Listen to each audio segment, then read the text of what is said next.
una enfermedad heterogénea que prácticamente se caracteriza porque la vía aérea inferior, desde la laringe hacia abajo, está crónicamente inflamada. Y esto condiciona síntomas respiratorios, como la tríada característica del asma, que son las sibilancias, la tos y la disnea o dificultad para respirar.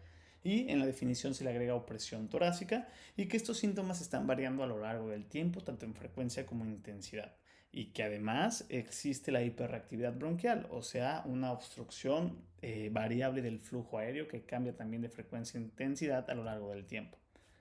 Para que una persona desarrolle asma, tienen que interactuar diferentes factores, unos predisponentes, es decir, inherentes de la persona, factores desencadenantes, básicamente en el medio en el que vive, y los factores de riesgo, tanto modificables como no modificables, que una persona va adquiriendo o desarrolla a lo largo de la vida.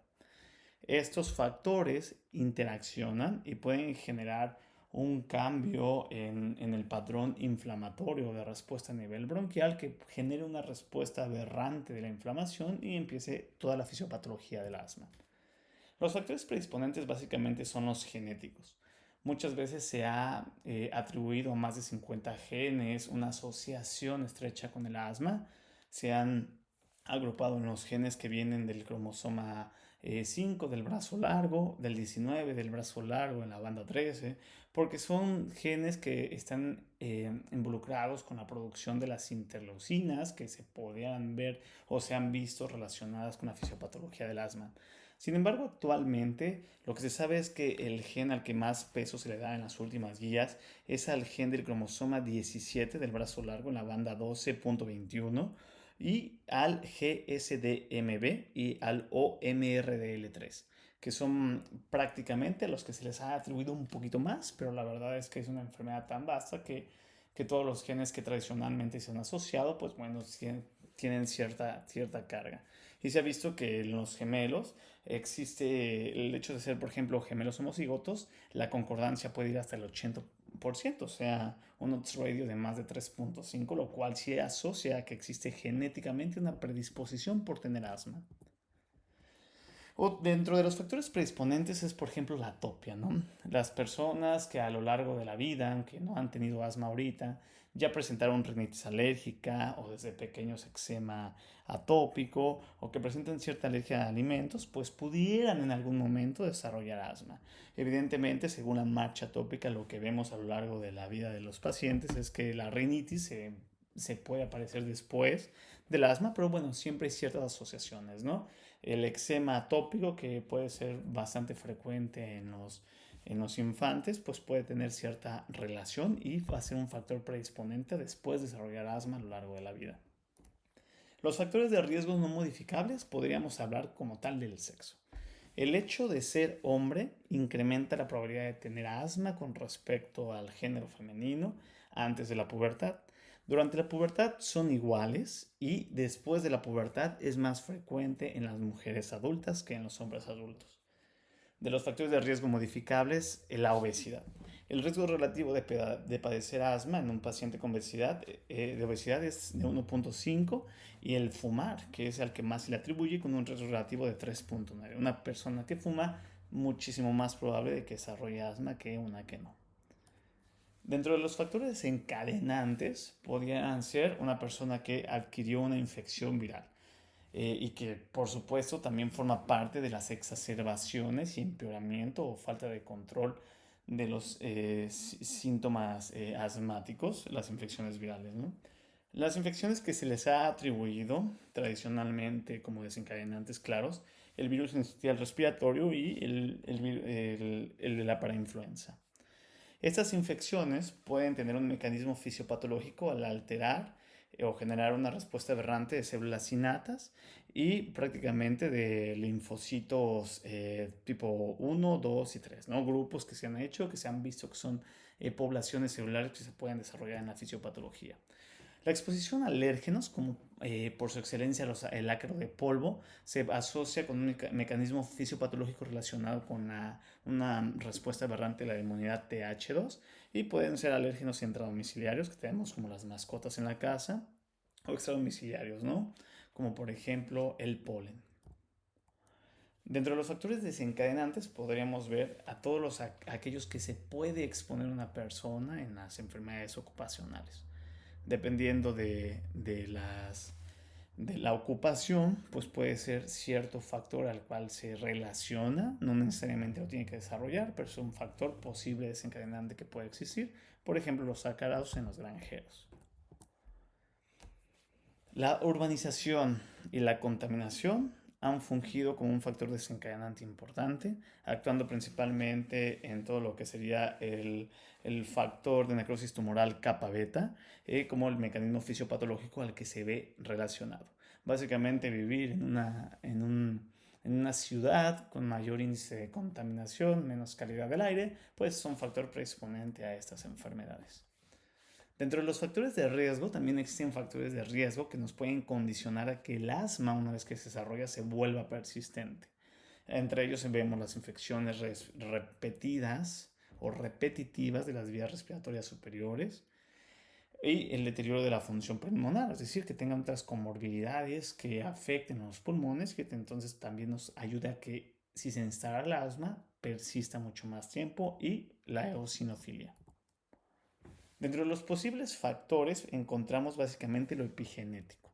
Estos están menos estudiados, no tenemos odds ratio o riesgos relativos realmente claros, pero se ha visto que los cambios de temperatura, la dieta, el manejo de las emociones, la microbiota, el hecho de nacer por cesárea, de haber tenido el antecedente de haber sido alimentado en vez de por la lactancia materna, sino con fórmulas a base de leche de vaca, pudieran condicionar también el desarrollo de asma. Dentro de la fisiopatología, una vez que cualquiera de estos desencadenantes en un paciente genéticamente susceptible, con ciertos factores de riesgo, en donde los factores desencadenantes interactúan, pues pudieran llegar entonces los alérgenos, el aire contaminado, los virus, y empezar a generar como tal una respuesta inflamatoria, ¿no? Activando la proteína TSLP, que es uno justamente de los posibles y prometedores blancos farmacológicos, de donde se empieza a desencadenar una respuesta a través de liberación de ciertas interleuquinas y iniciar como tal la activación de células dendríticas presentadoras de antígenos y la activación de una respuesta celular TH2 con su respectiva producción de interleucinas, interleucina 1, es la interleucina 4, que estimula a las células beta que se diferencian en células plasmáticas o plasmocitos y empiezan a liberar lo que sería la inmunoglobulina G de tipo E, la cual se activa en los eosinófilos, incluso basófilos y mastocitos, y estos a su vez secretan más interleuquinas, entre ellos más histamina, más interleucina 4, y factores de crecimiento, los cuales van a afectar el músculo bronquial y va a generar una hiperplasia, hipertrofia y remodelación de la vía aérea a través también de la activación de fibroblastos. Entonces vemos que independientemente de estas interacciones, de qué es lo que haya sido el desencadenante, sea claro o no, empieza como tal una respuesta a través de la activación de receptores tipo TOL para que una célula dendrítica reconozca un antígeno y empiece a activar a las células, a los linfocitos T vírgenes para que se empiecen a diferenciar hacia una respuesta TH2. En la respuesta TH2 pues van a secretar diferentes interleucinas como la 4, la 5, la 13 y van a activar a células plasmáticas que van a producir la inmunoglobulina G, o sea, inmunoglobulina de tipo E. Esta inmunoglobulina entonces va a activar a las diferentes células, poblaciones celulares, entre ellos los eosinófilos, que forman parte importante de la fisiopatología de esta enfermedad, generan mucha más inflamación, mayor producción de histamina, mayor dilatación, mayor producción de moco, mayor broncoconstricción, y esto va a generar edema y va a empezar a generar la sintomatología típica del asma, como la tos, la expectoración, la disnea y las sibilancias. Aquí vemos, entonces, esta respuesta TH2 es fundamental o forma parte esencial del entendimiento de esta enfermedad y también de sus blancos terapéuticos, en donde existe una ampliación de la respuesta inmunológica tipo TH2 principalmente, aunque no es la única, y esto lo vamos a ver en los diferentes endotipos que existen, pero básicamente los miofibroblastos incrementan y se empieza a producir hipertrofia hiperplasia del músculo liso que rodea a los bronquios, así como algo de angiogénesis y mayor activación de neutrófilos, eosinófilos, mastocitos.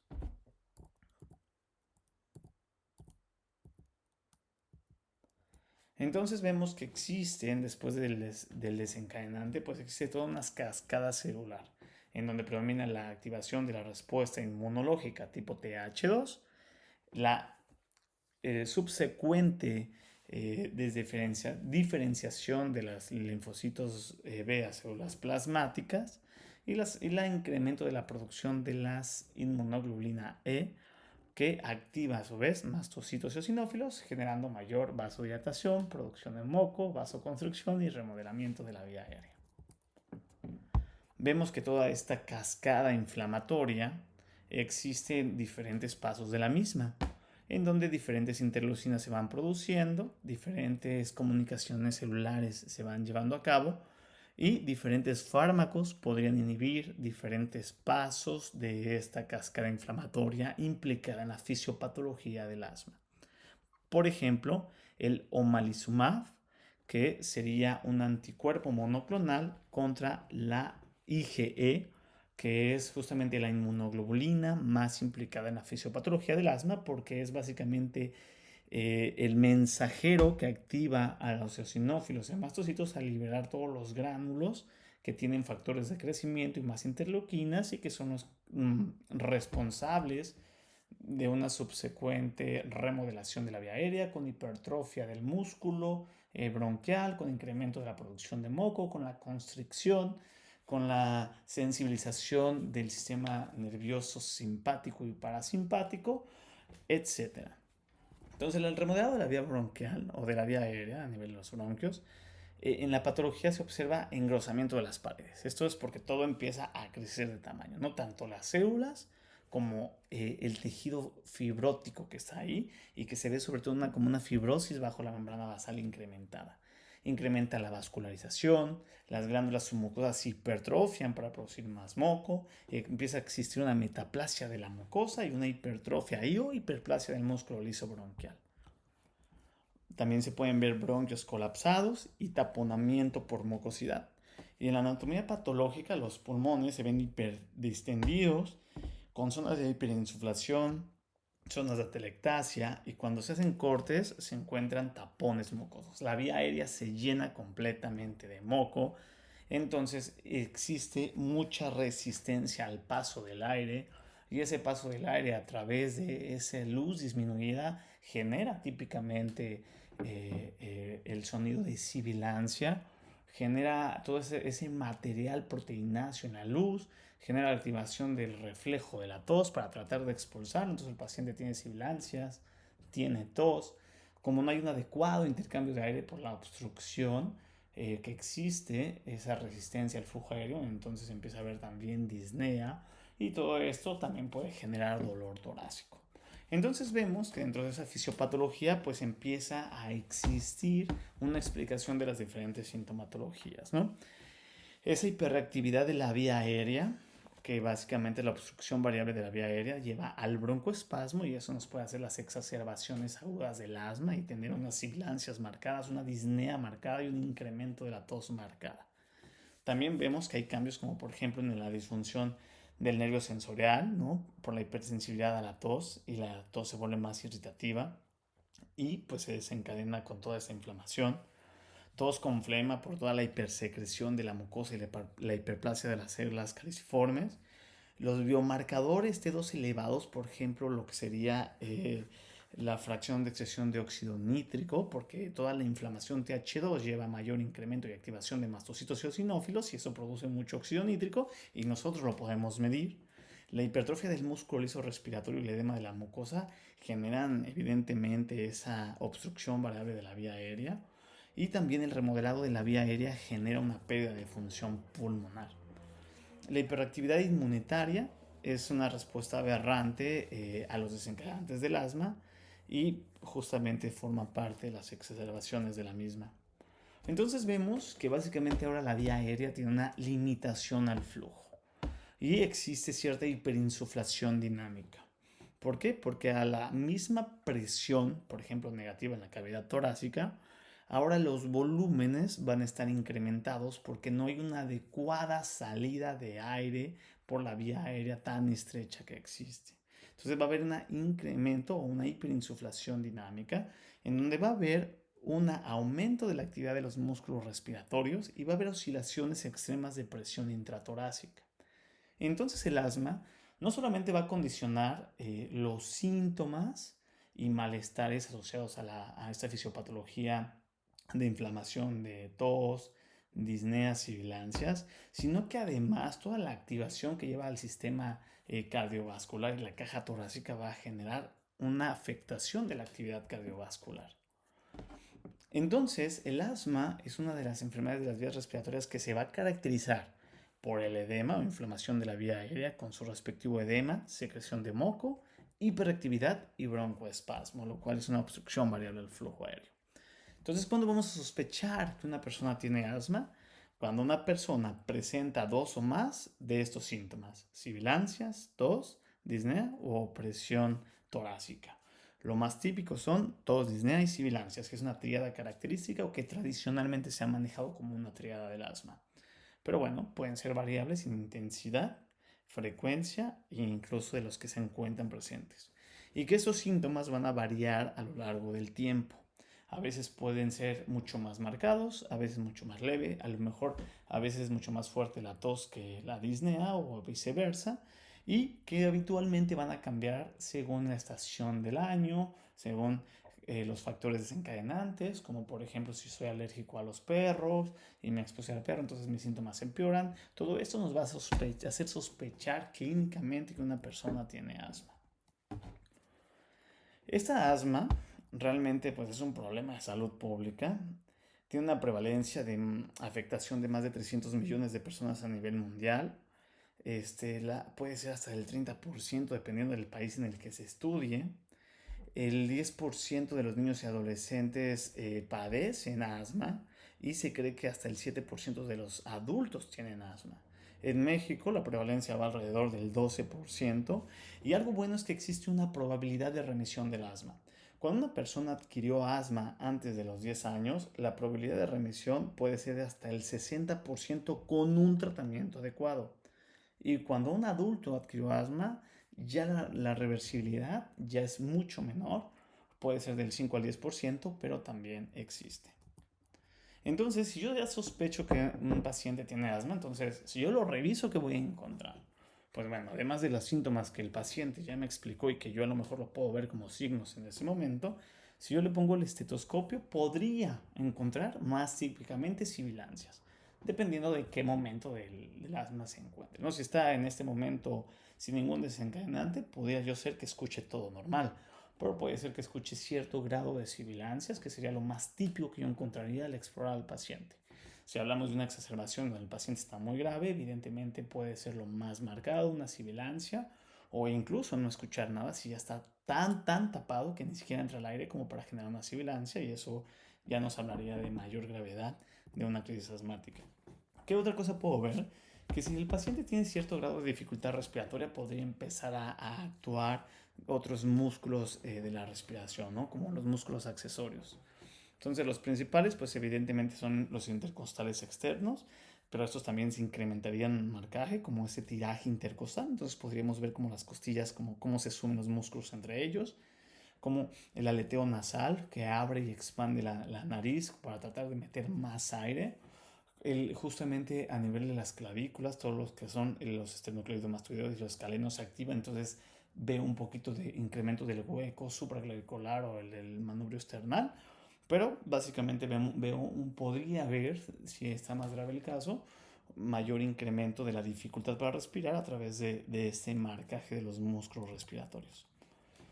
Entonces, cuando una persona tiene asma, puede ser que esta persona tenga un fenotipo de asma distinto. Es decir, que no todo el asma es igual. Y esto se ha ido poco a poco estudiando, comprendiendo y también ayudándose de esto para tratarlo de una manera un poquito diferente. Entonces, esto vale la pena leerlo de forma textual. La combinación de variantes genéticas, lo que es el genotipo de una persona, Y los mecanismos epigenómicos para expresar o inhibir a los genes dan como resultado los mecanismos fisiopatogénicos, que pueden ser distintos, que sería un endotipo. Es decir, si mi cuerpo genera una respuesta inmunológica torpe, aberrante, pero a través del TH1, entonces mi endotipo es TH1. Si no fue TH1, lo hizo a través del... Perdón, si no lo hizo a través del TH1, lo hizo a través del TH2, entonces es tipo TH2. Si es tipo a través del... por interleucina 17 con TH17, entonces mi respuesta es tipo TH17. Eso sería un endotipo. Y las manifestaciones clínicas, pues va a depender, ¿no? Si se manifestó desde la infancia, si se asocia a ciertos grados de atopia, entonces podríamos pensar como alergia, fenotipo alérgico. Y si no, si a lo mejor es en un paciente ya adulto obeso, pues entonces puede ser un fenotipo no alérgico. Entonces los fenotipos tenemos básicamente 5 clásicos. El alérgico, que es aquel paciente que le dio desde chiquito, que en su familia existen datos de atopia como rinitis alérgica, dermatitis atópica, y que en su sangre tiene un incremento, por ejemplo, de los eosinófilos, ¿no? Entonces, una eosinofilia marcada. Y bueno, este tipo de fenotipo es el más frecuente y afortunadamente el que mejor responde al tratamiento. Y como hablábamos de reversibilidad, el 60% puede ser reversible en pacientes que lo adquirieron el asma menores de los 10 años. Entonces, este fenotipo es hasta cierto punto positivo dentro de los demás.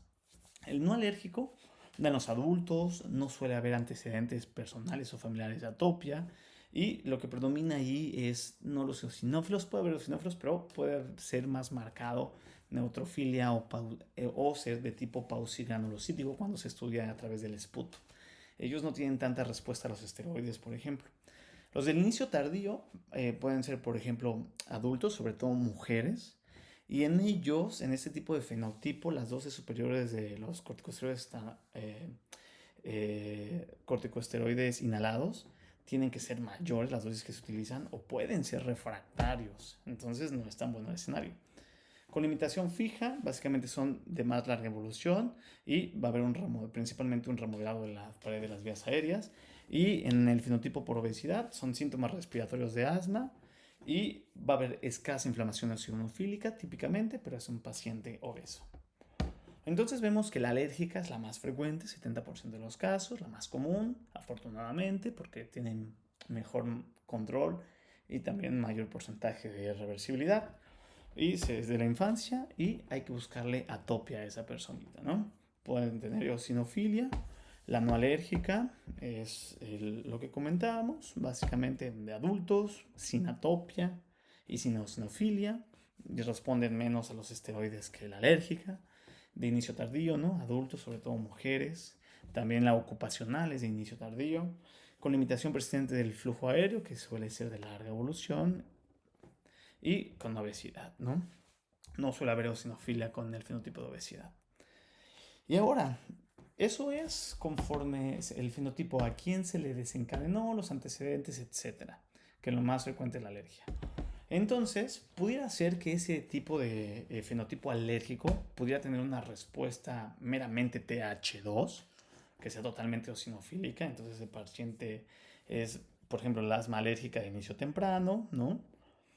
En donde su respuesta TH2 funciona. Es decir, podemos tener un paciente que tenga un fenotipo alérgico con respuesta TH2, que podría ser lo más clásico, pero podría también tener una respuesta no TH2. ¿Ok?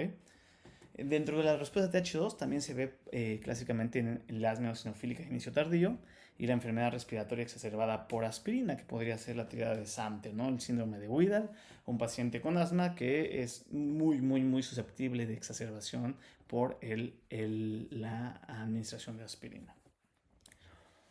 Y la respuesta celular no TH2 puede ser entonces TH1, TH17, y en estos no va a haber eosinofilia, sino neutrofilia o paucigranulocítica. En estos típicamente son en los que no hay atopia, ¿no? Entonces hablábamos del asma del fenotipo de inicio tardío, en aquellos que son de fumadores, en el asma por obesidad y básicamente de adultos mayores. Eso es lo más típico que podría haber. Una respuesta TH2 se asociaría entonces más al fenotipo alérgico, pero no necesariamente es así. Una persona con fenotipo alérgico puede tener una respuesta no TH2. Y entonces lo vemos en este esquema.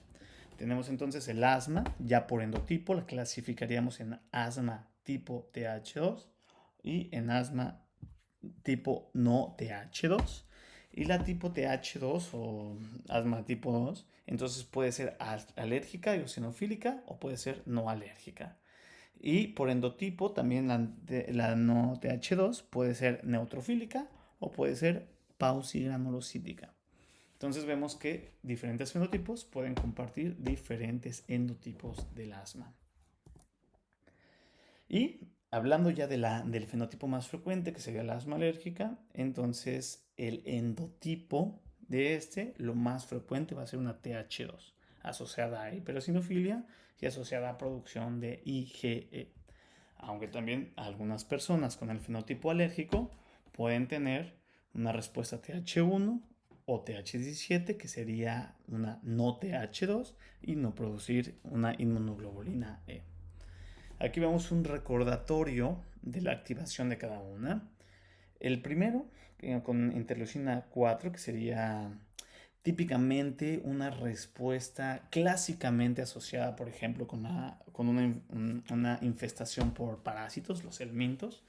Entonces, la célula dendrítica presentaría el antígeno y el linfocito T virgen reconocería que son receptores tipo TOL los que se activaron asociado a antígenos de parásitos, y entonces se instauraría una respuesta inflamatoria a través de interleucina 4, la cual se estimula a sí misma y genera una amplificación a través de factores de transcripción como el STAT6 y el GATA3 para amplificar esa respuesta de interleucina 4, y entonces genera una diferenciación a los linfocitos tipo TH2, que son aquellos que producen interleucina 4, 5 y 13 predominantemente, entre muchos otros factores de crecimiento de interleucinas.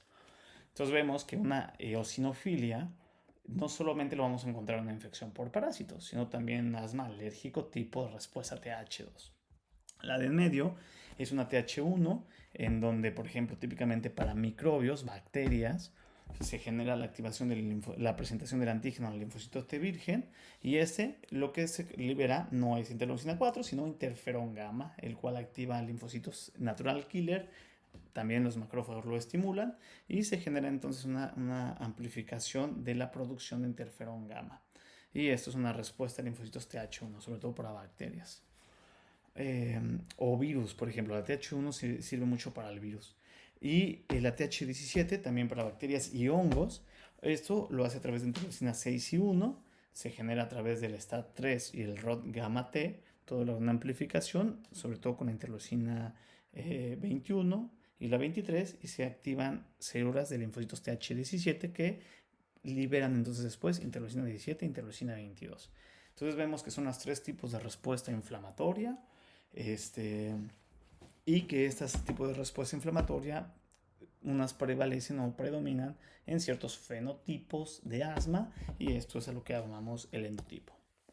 Entonces aquí lo vemos muy claro: el alérgeno se va a presentar un antígeno y se activa la respuesta TH2. Eso me va a activar producción en inmunoglobulina E, la activación de mastocitos y eosinófilos a través de interleucina 5 también. Y esto es liberación de histamina, leucotrienos, prostaglandinas, citoquinas, etc. Y lo vemos también en la rinitis, lo vemos en el eczema y en este caso en el asma a nivel de los bronquios. Entonces vemos que el eosinófilo tiene pues un lugar bastante importante en toda la fisiopatología, con una cantidad inmensa de gránulos que tienen a su vez muchísimas sustancias, que lo que va a generar al final del día es incremento del edema, la remodelación de la vía aérea, la producción de moco, la obstrucción, etc.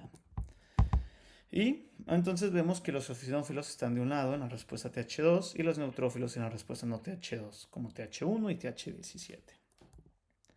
Entonces, ya que yo tengo a mi paciente en lo que yo sospecho que tengo asma, pues entonces ahora lo que me toca es diagnosticarlo. Entonces, para yo diagnosticar a ese paciente que dices, bueno, tiene síntomas respiratorios, tos, nideas, sibilancias que varían con el tiempo, a veces empeora cuando llega la primavera, cuando tiene un perro de cerca, un gato, etc.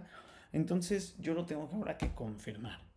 Y entonces veo esos síntomas que son clave y que varían con el tiempo. Ya tengo el punto número 1. Y ahora me falta el punto 2. demostrar esa obstrucción al flujo de aire teórico que debe de existir, ¿no? Por toda la producción de moco y la broncoconstricción que se mantiene ahí constante por la inflamación y todo esto. Entonces, tengo que demostrar la obstrucción al flujo de aire. Y cómo es que es reversible esa obstrucción, porque es una obstrucción del flujo de aire con fluctuación de la obstrucción y también reversible. Entonces, ¿cómo hago esto? Con una espirometría, ¿no? Entonces, lo primero son los síntomas, ya vimos los típicos, y me apoya más a decir que tiene asma cuando es más de un síntoma respiratorio, cuando empeoran, por ejemplo, por la noche, por el despertar, que varían con el tiempo, la intensidad, con ciertos desencadenantes, como el humo del cigarro, etc. Entonces, en los niños también podemos sugerirlo, por ejemplo, cuando no corre, el niño no juega, no ríe con la misma intensidad que otros niños, se cansa pronto, ¿no? Son otros síntomas que nos pueden ayudar a indagarlo.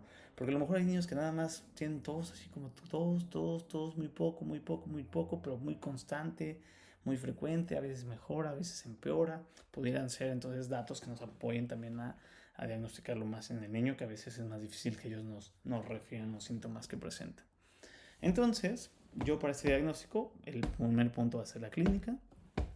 Esos síntomas yo los voy a tratar de correlacionar con antecedentes heredofamiliares que pueda haber, como los antecedentes de atopia heredofamiliar y también personal. Si tiene antecedentes de rinitis alérgica, también alguna alergia a alimentos, dermatitis atópica, etcétera. Y cómo han ido cambiando los síntomas.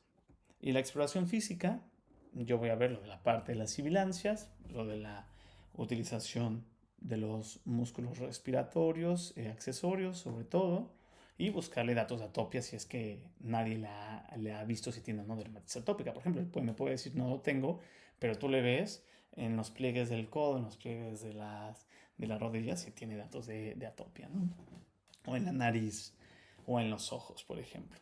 Entonces, nada más aquí algo que es importante resaltar es que no toda la sibilancia, no todo lo que silba es asma. Tenemos obstrucciones laringeas, tenemos EPOC, tenemos traqueomalacia, cuerpos extraños, todo depende del contexto, pero ahorita estamos hablando típicamente del caso del asma. Y entonces el siguiente punto sería demostrar esa obstrucción variable al flujo aéreo, ¿no? Que sería el punto de la espirometría. Y entonces en esta debemos encontrar un patrón obstructivo expiratorio, que sería una relación del FEB1 entre el FBC menor del 0.7. Y la variabilidad, que esa relación que yo encontré disminuida, que me habla del patrón respiratorio, mejore a través de un test de reversibilidad, es decir, de ponerle un broncodilatador. Si a mí me aumenta un FEB1 mayor del 12% y o más de 200 mililitros, me está hablando de que sí existe un patrón obstructivo que también es reversible.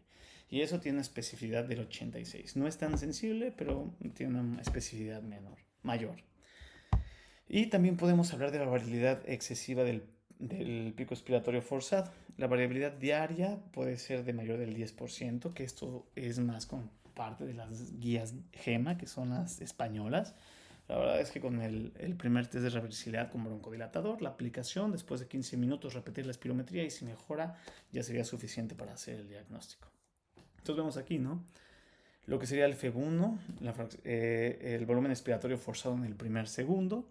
Hoy vemos que una persona normal pues tendría un volumen mucho mayor, una del asma disminuye, sobre todo cuando hacemos la relación entre FBC, FBC que sería la capital vital forzada, menor del 70%, y cuando yo le pongo el broncodilatador se volvería entonces la línea azul, ¿no? Que sería esa mejoría que mostró. Entonces vemos justamente cómo después del broncodilatador va a haber cierta mejoría de esos porcentajes y volúmenes. Entonces aquí está la interpretación de la espirometría, el FEB1 FBC, volumen expiratorio forzado en el primer segundo, entre la capacidad vital forzada. En el adulto, para que nosotros podamos hacer el diagnóstico, tiene que ser menor del 70%. En niños, menor o igual al 80%. Y el valor del FEB1 en porcentaje es del valor predicho, también nos puede apoyar a indicar la gravedad de esa obstrucción. Pero ya con el primer punto que tenemos aquí arriba, básicamente sería suficiente para hacer el diagnóstico. sobre todo cuando ya demostramos que tuvo respuesta y que fue reversible esa obstrucción. Entonces aquí tenemos, por ejemplo, valores, ¿no? Tenemos una relación FB1-FBC del 54% pre-broncodilatador, y después de ponerle un broncodilatador y repetir la prueba tenemos del 50%. Y el FEB1 incrementó del 1.16 al 1.52, que sería un incremento de mayor del 12% porque fue al 31%. Y eso nos haría indicación diagnóstica de asma. Entonces aquí tenemos otras pruebas para demostrar esa fluctuación de reversibilidad, ¿no?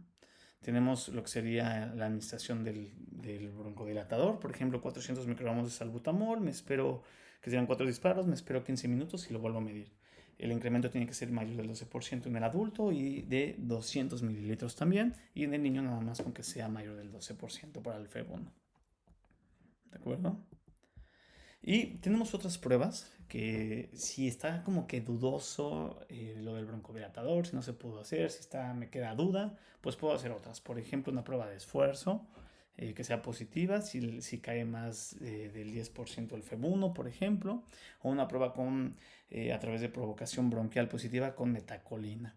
Entonces estos son mucho menos usados, pero también son posibles si queda mucha duda con el broncodilatador. Y aquí la técnica de interpretación de prueba de reto con ejercicio, aquí hay algunos valores importantes a saber, a conocer, sobre todo cuando esta prueba se prefiere sobre todo en los niños. Y por ejemplo en niños entre 2 a 5 años, si clínicamente presentan todos disnea con la prueba de ejercicio, pues bueno, nos podría hablar entonces de la indicación y comprobación de esa broncoconstricción. Y también existe lo que es el índice predictivo de asma modificado, que también se utiliza mucho para niños, tiene criterios mayores y menores, y en ellos básicamente lo que nos indica, nos apoya al diagnóstico de asma, ¿no? Si tenemos un padre con asma, si tenemos antecedentes de dermatitis atópica, si existe sensibilización alérgica, son criterios mayores, los menores, la eosinofilia en sangre periférica mayor del 4%, todo esto nos apoya justo al diagnóstico médico. Y bueno, si yo le hago otros estudios al niño, por ejemplo, o al adulto, si yo le hago una radiografía, usualmente no voy a encontrar nada. A menos que se lo hiciera yo en un ataque agudo de asma, pues podría haber signos de insuflación pulmonar, como es incremento de hiperlucidez en ambos campos pulmonares, aplaneamiento o inversión de los hemidiafragmas y la rectificación de los arcos costales, que me habla de datos de hiperinsuflación. Pero pues esto lo vería yo sobre todo en una crisis asmática grave, no en un paciente tranquilo que viene a la consulta porque de repente tiene algo de dificultad respiratoria y sobre todo con un desencadenante de alérgenos. Otro estudio que le podría yo hacer sería una gasometría. Aquí pues va a depender justamente del momento en el que yo encuentre al paciente. Si está muy tranquilo o si está muy afectado, podría yo encontrar ciertos cambios en la gasometría. Por ejemplo, si está empezando a tener una crisis asmática, entonces está hiperventilando rapidísimo, yo creo que el oxígeno todavía no va a estar afectado. Lo más probable es que esté mayor de 80 la presión parcial de oxígeno arterial. Y el CO2 sí va a estar disminuido porque la hiperventilación me va a estar barriendo el CO2. Y el pH todavía no va a estar modificado. Si eso ya empieza a empeorar, y va cambiando de fase 1 hacia la 4, entonces por ejemplo en la 4 donde ya está hipoventilado, la presión parcial de oxígeno pues ya se perdió, ya no hubo un intercambio adecuado a lo largo del tiempo y ya es incluso llegando a una insuficiencia respiratoria aguda, menos de 60, y el CO2 ya estaría incrementado por la retención de CO2, por la obstrucción al flujo aéreo y el adecuado intercambio de gases, a pesar de que el CO2 sea mucho mayor su difusibilidad a través de la membrana respiratoria, pues bueno, en un punto ya no estaría tan compensado y el pH ya incluso estaría afectado. Entonces, además de estas pruebas, pues podríamos empezar a hablar de los marcadores de laboratorio, ¿no? Y dentro de los marcadores de laboratorio podríamos hablar de lo que sería la insensibilización alérgica, las pruebas cutáneas, en donde se ponen diferentes paneles para determinar a través de diferentes inmunoglobulinas séricas específicas si existe cierta alergia a esos predisponentes. Y la inflamación TH2, básicamente la inflamación TH2 va a generar eosinofilia en sangre. Entonces yo le pido una biometría hemática y puedo encontrar hiperosinofilia mayor del 4% en el niño, sobre todo como mencionábamos anteriormente. Y dentro de estos mercados de laboratorio, pues existe una forma no invasiva de medir la cantidad de inflamación, ¿no? Que sería a través de la producción de óxido nítrico por toda la respuesta TH2 implementada por mastocitos eosinófilos. Entonces, si nosotros encontramos que hay una respuesta TH2, como podría ser en el asma, entre otras enfermedades como bronquitis eosinofílica, rinitis alérgica, atopia, etcétera, pues habría mayor incremento de óxido nítrico, se expiraría y yo lo podría medir. Y entonces una medición de mayor de 5 partes por billón sería sugestivo de incremento de la inflamación y nos apoyaría en el diagnóstico también. Y la de eosinófilos para el adulto puede ser, se considera que es de mejor prueba una inducción de esputo, y si hay una eosinofilia mayor del 3%, pues entonces también nos apoya el diagnóstico. La verdad es que ya con los primeros dos, tanto el clínico y el espirométrico, ya no tendríamos duda del diagnóstico. En cuanto al manejo, pues existen diferentes guías. La GINA, ¿no?, que es de las más utilizadas. Encontramos, por ejemplo, la española y, por supuesto, también la mexicana. Entonces, aquí hemos visto que los tratamientos del asma han ido cambiando en las últimas décadas, ¿no? Al principio pues se utilizaba muchísimo más todo el agonista adrenérgico, después se fue introduciendo, al conocer todo el mecanismo de inflamación, se fue introduciendo también la parte, dándole más prioridad a los corticosteroides, y actualmente a través del conocimiento fisiopatológico de la remodelación y todo el mecanismo celular subyacente a esta, pues todos estamos hablando también de antileucotrienos y los biológicos para ciertas proteínas de la inflamación. Entonces, algo aquí que se tiene que considerar es que yo, para tratar el asma, tengo que considerar primero qué fenotipo de asma me estoy encontrando en el paciente, si es probable que sea alérgica, si es un niño con antecedentes de atopia, que sea alérgica, que sea una respuesta probablemente TH2, donde podría encontrar también la eosinofilia, qué tan grave es ese asma y qué tan buen control de síntomas los tiene después de integrar un tratamiento. Entonces, clasificaría yo el asma como por gravedad y control. De la gravedad encontraríamos si es intermitente o es persistente. Y la persistente la podemos dividir en leve, moderada y grave. Entonces aquí encontramos esta clasificación, ¿no? Vamos a valorar los síntomas diurnos, nocturnos, la limitación a la actividad física, antes se hacía sobre todo exacerbaciones, ahora ya nada más los previos que he mencionado, y con base en el número de veces por semana o por mes de ciertos síntomas y del uso de medicamento para tratar de mejorar, podremos hablar de que sea una enfermedad intermitente o persistente. Y si es persistente, pues si son, por ejemplo, síntomas diarios muy frecuentes, podría ya ser moderado, o si lleva muchas veces al día, podría hablar de asma grave. Dependiendo de la gravedad, si es intermitente o si es persistente en sus diferentes modalidades, podríamos entonces hablar de diferentes tratamientos. Esta que están viendo aquí no es la actualizada, solamente es para ejemplificar que desde hace mucho tiempo justamente se escalonaba bastante que en el intermitente solo el SABA, cosa que ahora es distinta. En el leve persistente ya se utilizaba dosis baja de corticosteroide. Eso ha ido cambiando, pero siempre nos hemos acoplado a que, dependiendo de la gravedad del asma, de diferentes tipos de tratamiento, ¿no? Entonces, para introducirnos a los tratamientos es importante recordar lo que es la función del sistema nervioso autónomo en su porción o parte simpática y parasimpática, ¿no? Vemos que la parte simpática lo vemos en el centro, a nivel del puente y la médula oblonga, donde encontramos el centro vasoconstrictor, cardioinhibidor y vasodilatador, que son nervios que descienden y que interactúan con neuronas a nivel de las astas laterales para posteriormente llegar a las cadenas simpáticas y desde ahí enviar toda la parte del sistema simpático a los diferentes órganos.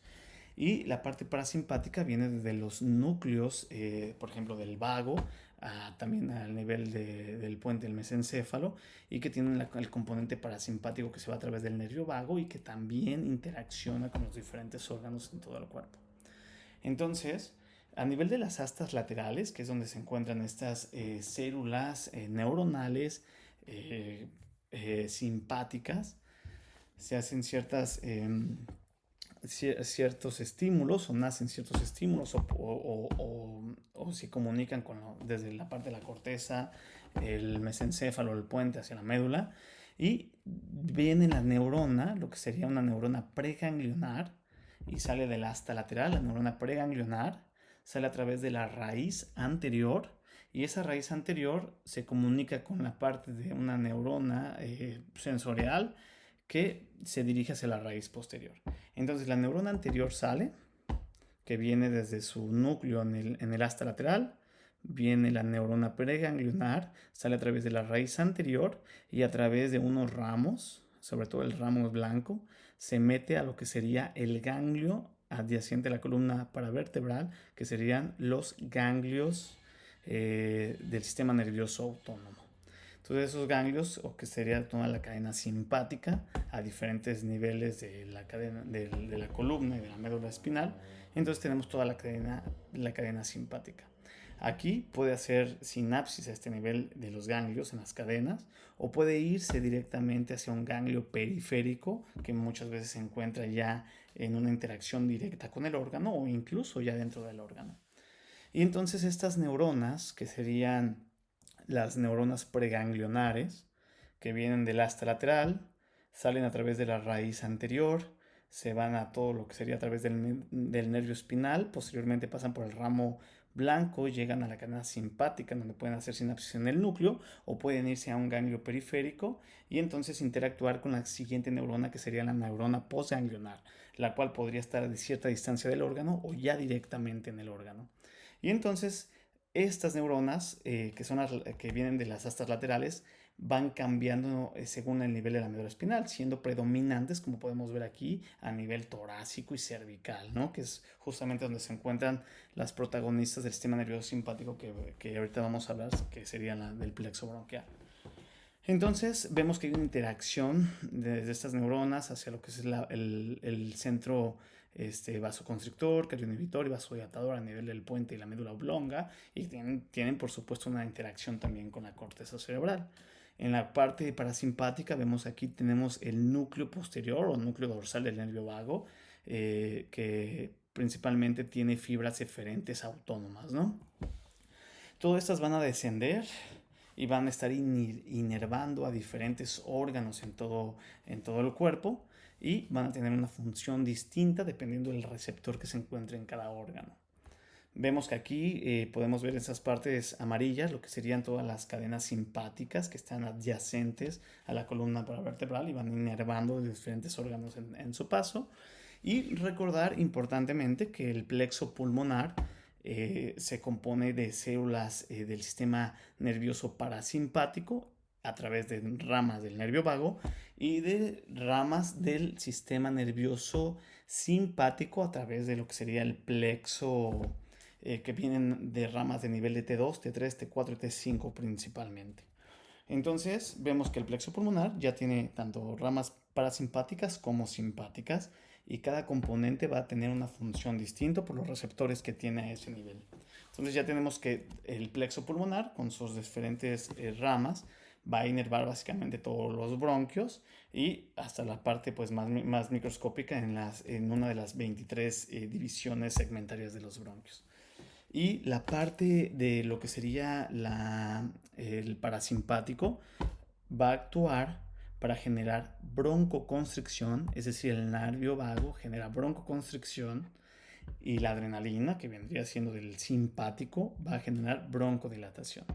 Entonces, estamos hablando de ya catecolaminas.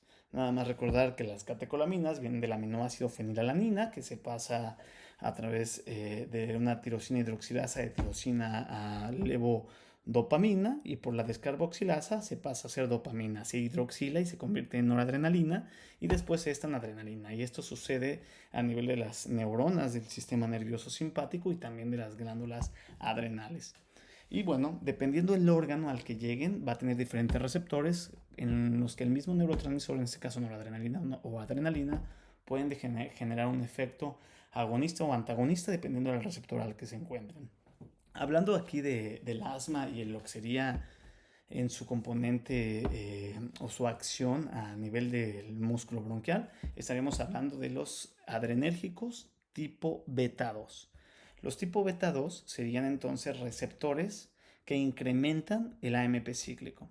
Y aquí vemos principalmente que en el beta 2 se encuentran sobre todo en el músculo liso respiratorio, ¿no?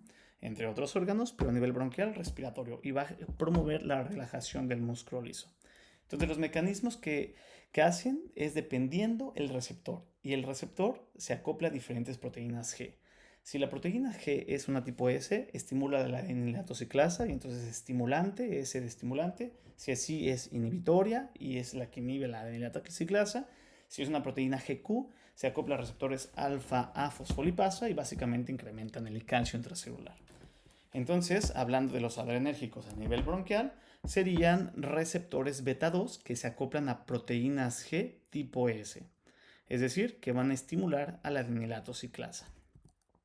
Entonces vemos aquí, si tenemos el agonista, tenemos el receptor beta 2 que está acoplado a proteínas G, que son 7 dominios transmembrana, y las subunidades, entre estas la subunidad A, se escinde la beta y de la gamma, y se pasa de difosfato de guanosina a trifosfato de guanosina, y entonces puede activar a la adenilatoxiclasa. Una vez que la adenilatoxiclasa está activa, el AMP cíclico incrementa. El ATP se escinde y se cicla y se incrementa la concentración intracelular de AMP cíclico, el cual activa a la proteína sinasa A, la cual tiene función a nivel de genes en lo que sería la parte nuclear de la célula y también a nivel de la membrana, ya que esta proteína GS que estimuló también incrementa la permeabilidad de los canales iónicos de potasio, los cuales salen generando una potencial de membrana menos positivo, o es decir, tendencia a la negatividad por la pérdida de los iones positivos de potasio y entonces disminuir la despolarización de la célula muscular.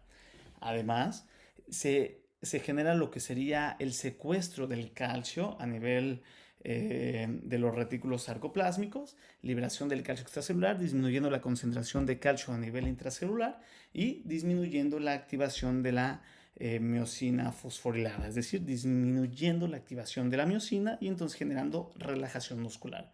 Y de esa forma es como un agonista adrenérgico beta 2 va a generar broncodilatación a nivel de la célula del músculo liso de los bronquios. Y aquí lo podemos ver, en el beta 2 el músculo liso respiratorio se relaja a través del agonismo de los receptores beta 2. Entonces, los medicamentos que sean agonistas adrenérgicos del beta 2 van a generar toda una cascada celular que va a culminar en una broncodilatación. Y por eso, un paciente con asma, lo que tenemos que hacer para incrementar un adecuado flujo aéreo o disminuir esa obstrucción al flujo aéreo intermitente y reversible es generando la actuación del agonista beta 2 adrenérgico. Y por ello es que los agonistas beta-2 adrenérgicos han sido clave en el tratamiento sintomático y de mantenimiento del asma.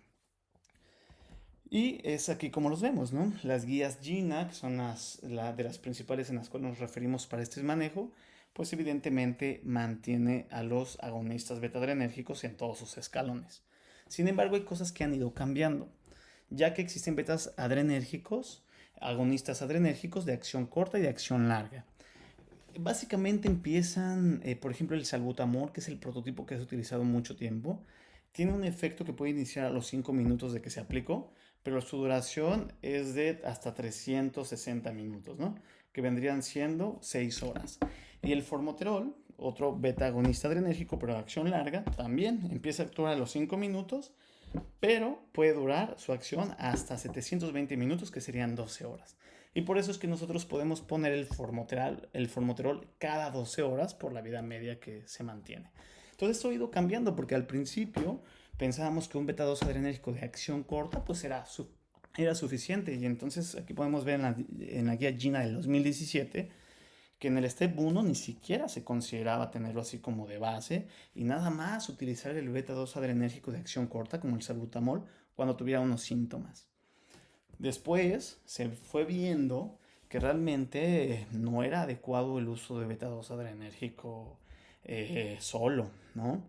Entonces se empezaron a ver estudios en donde utilizar solo beta 2 adrenérgico incrementaba o se asociaba con el incremento de riesgo y exacerbación de las crisis asmáticas y incrementar la mortalidad.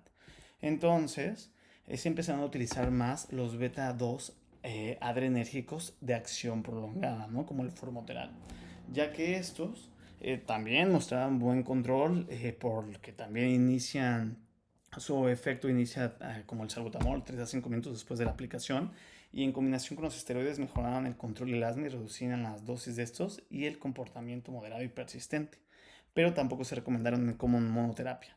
Entonces vimos que conforme fueron avanzando las guías GINA, pasaron de solamente indicar el SABA, que sería la acción corta cuando el paciente lo requeriera, por ejemplo, en el STEP 1, a empezar a implementar los de acción larga como el formoterol, pero estos los ponían hasta el punto 3. Entonces en el 2017 vimos que el SABA se utilizaba solo a requerimiento en el STEP 1.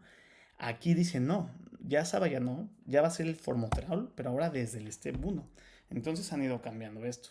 Y después nosotros estábamos tratando básicamente esa obstrucción al flujo aéreo a través del agonista del beta adrenérgico para tratar de broncodilatar y así mejorar al paciente, pero no nos estábamos dando cuenta que nos faltaba disminuir otra parte de la fisiopatología, que no es la broncoconstricción, sino que es la inflamación crónica, el incremento del edema y el remodelamiento de toda la pared bronquial, con incremento de la matriz extracelular, producción de fibroblastos y la hiperplasia del músculo liso.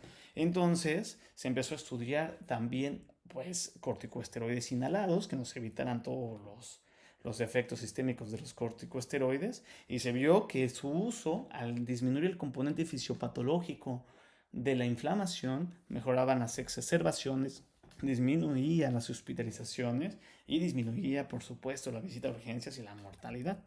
Y entonces se empezaron a utilizar más los corticosteroides, pero también se consideran los efectos adversos como la neumonía, la osteoporosis y la insuficiencia suprarrenal. Sin embargo, la insuficiencia suprarrenal no está tan asociada a los inhalados, porque al ser inhalados tienen el efecto más local y no genera todo como los sistémicos. Pero bueno, son cosas que se consideran. Y hay medicamentos que pudieran incrementar sus efectos adversos porque inhiben el citocromo P450 que metaboliza estos fármacos, como el ketoconazol o el rectonavir y la eritromicina.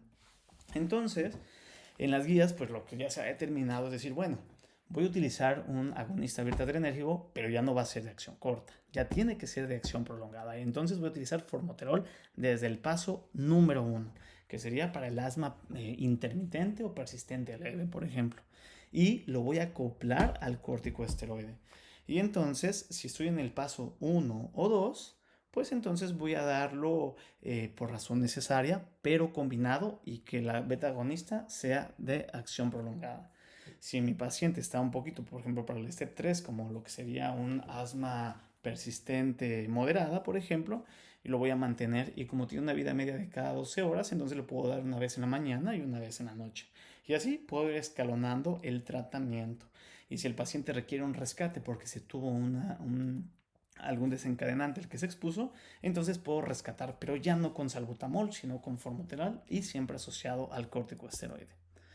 Y entonces vamos a dar ese tratamiento, estos steps, conforme a la clasificación de la gravedad, en donde el step 1, step 2, 3, 4 e incluso hasta el 5 se van a asociar con la gravedad del asma que nosotros mantengamos. Siendo el asma 5, básicamente la del asma severa, cuando está bien tratado y se están utilizando dosis. Y aquí lo que vale la pena comentar es que el corticosteroide inhalado va incrementando de dosis conforme va incrementando el step.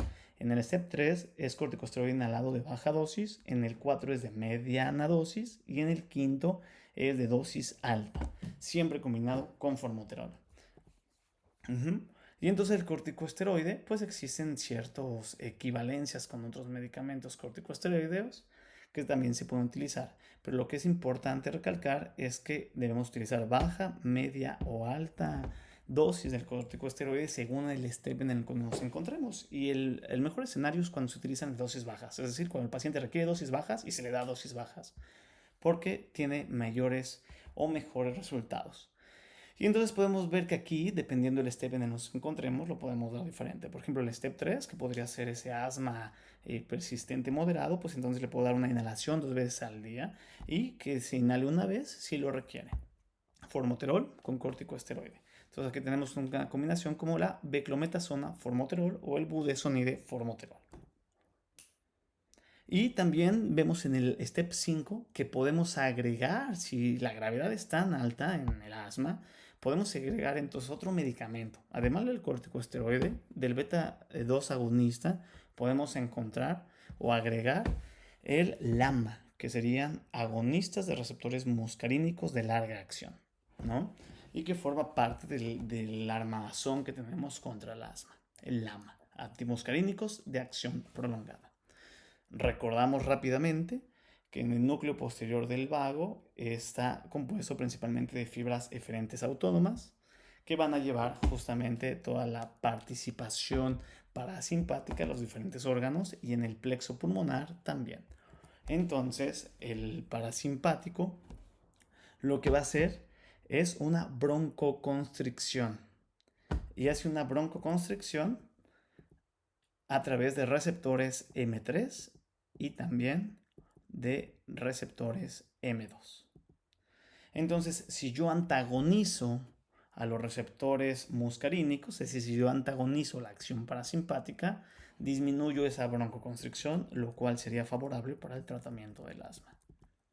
Entonces, los receptores muscarínicos, en este caso, que son de los que vamos a hablar, que son los colinérgicos tipo muscarínicos, pues también son receptores acoplados a proteína G. Pueden ser GS, estimulante, GI inhibitoria, GQ, que sería incremento de calcio intracelular.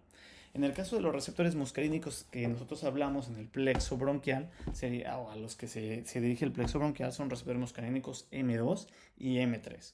Y son receptores muscarínicos, por ejemplo el STM2, que es asociado a una proteína G inhibitoria porque va a inhibir la adenilatociclasa y entonces va a ser todo lo opuesto a lo que hizo el beta-adrenérgico tipo 2. Entonces aquí vemos que el M2 y el M3 se encuentran en el músculo liso. La M2 funciona a través de GI inhibitoria, como la previamente mencionada, y la M3 a través de proteína GQ. Entonces esta sería una proteína GQ en donde el receptor M3 recibe al agonista, se estimula todo lo que sería el receptor acoplado a proteínas G con sus 7 dominios transmembrana, genera un cambio conformacional en donde la proteína G en su subunidad alfa se escinde de la beta y de la gamma y se acopla a GTP, ¿no? Trifosfato de guanosina, de paso de difosfato a trifosfato de guanosina. Una vez activada esta proteína, se activa la fosfolipasa C y la fosfolipasa C escinde lo que es el fosfatidilinositol e incrementa la producción o más bien la concentración de inositol trifosfato de inositol, o sea, 1,4,5 trifosfato de inositol. Y esto activa el diacilglicerol y el diacilglicerol activado se activa la proteína sinasa C e incrementa básicamente el calcio intracelular cuando activó al canal de calcio dependiente de voltaje. Entonces, el agonista, que en este caso sería la acetilcolina, estimula al receptor acoplado a proteína G, que sería en este caso el receptor muscarínico M3, y el receptor muscarínico M3, que está acoplado a una proteína G con sus 7 dominios transmembranas, pasa a ser de un DTP a un GTP, que sería trifosfato de guanosina. El trifosfato de guanosina activa la fosfolipasa C y la fosfolipasa C escinde el fosfatidilinositol y se convierte en inositol 1,4,5 trifosfato, el IP3. El IP3 incrementado activa el canal de calcio, el cual incrementa la liberación de calcio del retículo endoplásmico de la célula y el calcio incrementado ahora ya al actuar con el diacilglicerol y la proteína sinasa C, se activa esta última y activa la proteína calmodulina, en donde la calmodulina se une al calcio y se convierte básicamente en la proteína calmodulina sinasa.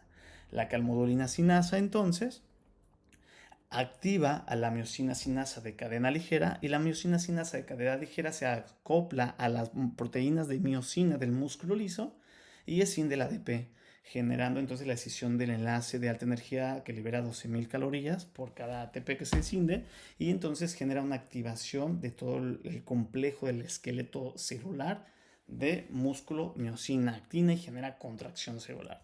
Es así que el nervio vago, a través de sus ramas de eferencia parasimpática que liberan acetilcolina, a nivel del plexo bronquial, activando los receptores M3, generan broncoconstricción.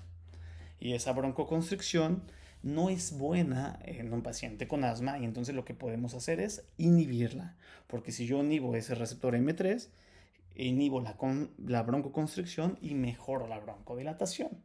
Pero eso lo dejamos hasta el step 5, porque en los step 1, 2, 3 y 4 utilizaremos solamente betas 2 agonistas como el formoterol.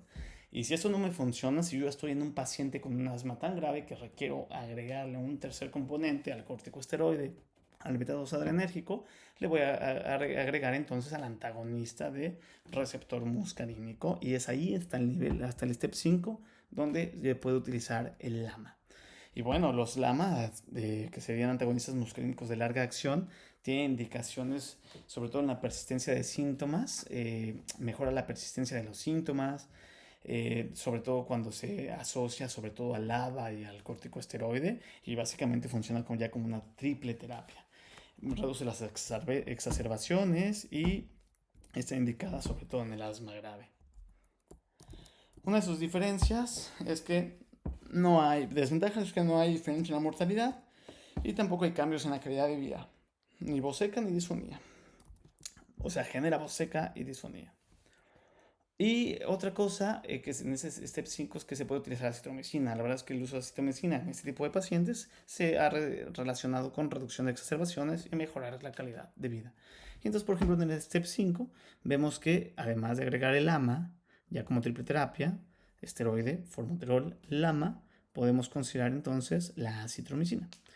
Y aquí es donde vienen también en el step 5 la posibilidad de utilizar fármacos dirigidos contra la respuesta inmunitaria del árbol bronquial. Si es una tipo TH2, por ejemplo, y todo esto implicado, podremos utilizar el omalizumab para inhibir la L5. Existen otros fármacos como rituximab que inhiben la interleucina al clúster de diferenciación celular 20 y así disminuir o inhibir las células B y disminuir la producción de inmunoglobulinas, y de esa forma tener diferentes blancos terapéuticos tratando de afectar o disminuir la fisiopatología aberrante de la inflamación, sobre todo tipo TH2. Vemos que hay diferentes fármacos que actuarían con diferentes blancos terapéuticos, y de los más utilizados sería el omalizumab. Este es un anticuerpo monoclonal recombinante contra la inmunoglobulina E. Se une a la E, básicamente la inhibe, ¿no? Y reduce los niveles circulantes de inmunoglobulina E en un 95%. La verdad es que lo que se ha comparado con este tratamiento es que ha mejorado después de 8 semanas, ha habido una significativa mejoría en estos pacientes.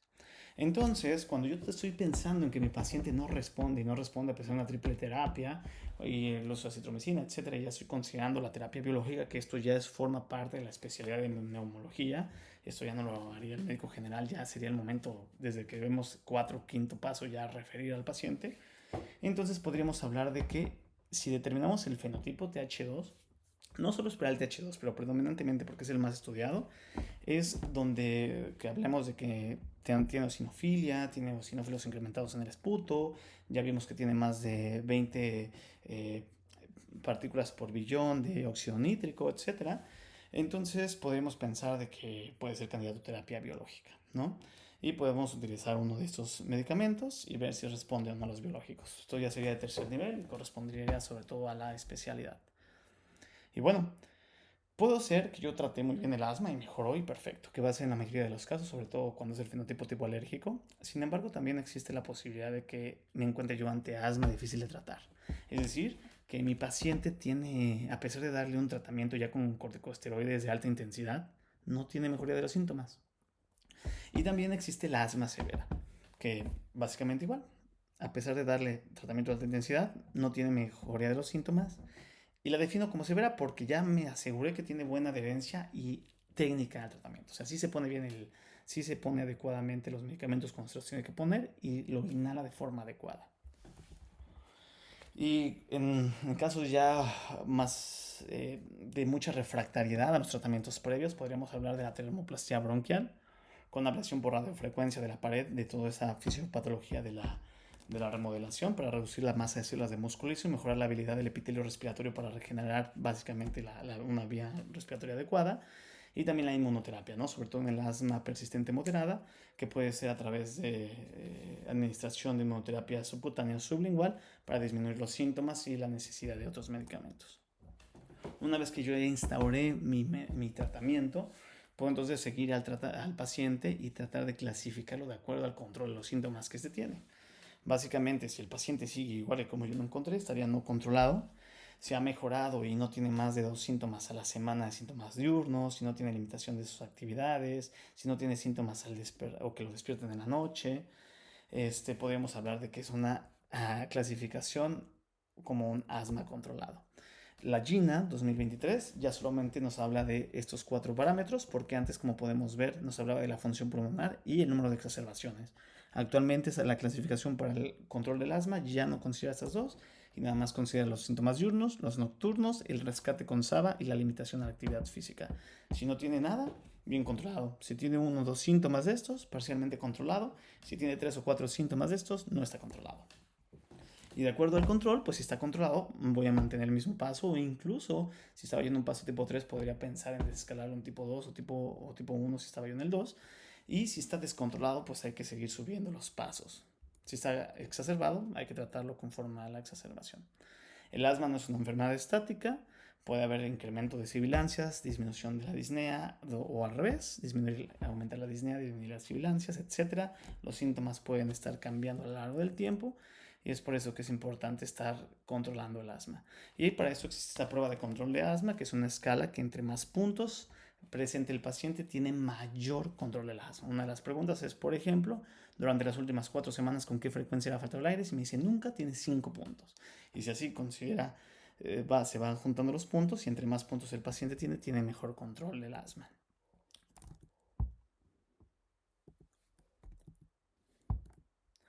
Y de los factores de riesgo de desenlaces clínicos adversos, una vez que yo ya controlé al paciente y le di tratamiento, pues hay que estarlo controlando. Cada 3 a 6 meses se considera después de yo haberle iniciado el esteroide. Vamos a ver cómo va en la clínica, cómo va como su control asmático y hay que hacerlo después de forma periódica.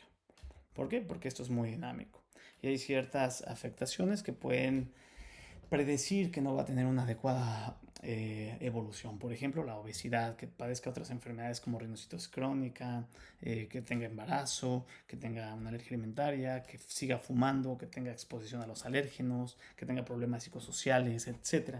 Diferentes cosas me puede hablar de que esta enfermedad va a persistir. Esas serían las principales comorbilidades en las que se ve asociada y que nos podría hablar de persistencia, entre estas la rinitis, la obesidad, la ansiedad, la depresión y algún otro trastorno respiratorio también. Y bueno, por lo tanto hay que estar haciendo una evaluación integral del asma, hay que diagnosticar oportunamente a los pacientes desde la sospecha, hay que enseñarles cómo utilizar el inhalador, hay que ayudarle a manejar las estrategias no farmacológicas y recordárselas frecuentemente y decirles qué tienen que hacer cuando exista incremento de los síntomas o exacerbaciones de la misma. Hay algunas medidas como definitivamente dejar de fumar, enseñarles adecuadamente cómo usar el inhalador. Si van a hacer actividad física y tienen sintomatología, pues podemos utilizar el inhalador como si fuera un rescate antes de la actividad física. Ejercicios de respiración, evitar alérgenos, valorar la parte ocupacional, la parte de la higiene en la casa, ¿no? Forrar el colchón, lavar las almohadas, evitar como justo la contaminación con ácaros, los perfumes, las sustancias irritantes de la vía respiratoria, etc. Entonces aquí tenemos por último unos algoritmos. Pero básicamente, si yo sospecho que mi paciente tiene asma por los síntomas que ya comentamos, lo que yo voy a hacer es una espirometría. Si mi espirometría es completamente positiva, diagnostico asma, la clasifico por gravedad e inicio tratamiento. Y esta es la que recomiendan las guías españolas del manejo del asma, las guías GEMA. Si el paciente no responde a pesar de nada, antes de empezar terapias mucho más agresivas, hay que considerar diagnósticos diferenciales, los cuales pueden podemos pensar dependiendo de la edad que tiene el paciente. Una tos crónica, cualquier edad, tos, pero la espirometría no me da adecuadamente para una obstrucción, pues mejor en vez de antes de pensar de que requiero hacerle otro tipo de prueba, debo de pensar en un diagnóstico diferencial, como por ejemplo una tuberculosis, sobre todo en países endémicos como México. Sería todo. Muchas gracias por su atención.